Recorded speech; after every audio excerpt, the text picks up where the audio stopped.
کله چې اسمان چیرې کړای شي او د خپل پروردګار امر عملی کړي او د هغه حق هم دا دی چې د خپل پروردګار امر ومني او کله چې ځمکه وغوړول شي او څه چې په هغې کې دننه دي هغه د باندې وغورځوي تشه کړای شي او د خپل پروردګار امر په ځای کړي او د هغې سره همدا ښایي چې هغه عملی کړي هله به حقایق برملا شي.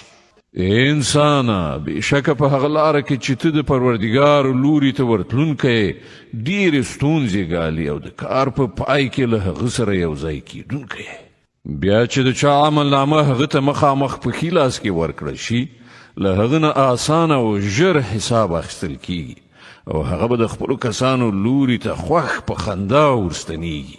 پاتې شو هغه څوک چې عملنامه یې وروسته د شا له خوا ورکړل شي نو هغه به ژر مرګ وغواړي او د بلو لمبو اور کې به وغورځېږي.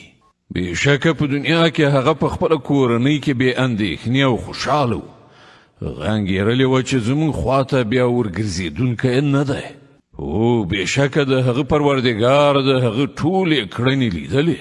نو نه ده داسې زه د ماښام په سوروالي قسم خورم او په شپه او څه چې هغې راغونډ کړي دي او په سپوږمۍ چې کله پوره بشپړه شي تاسې به ارومرو پړاو په پړاو له یو حالت نه بل حالت ته تېرېدونکي روان یئ.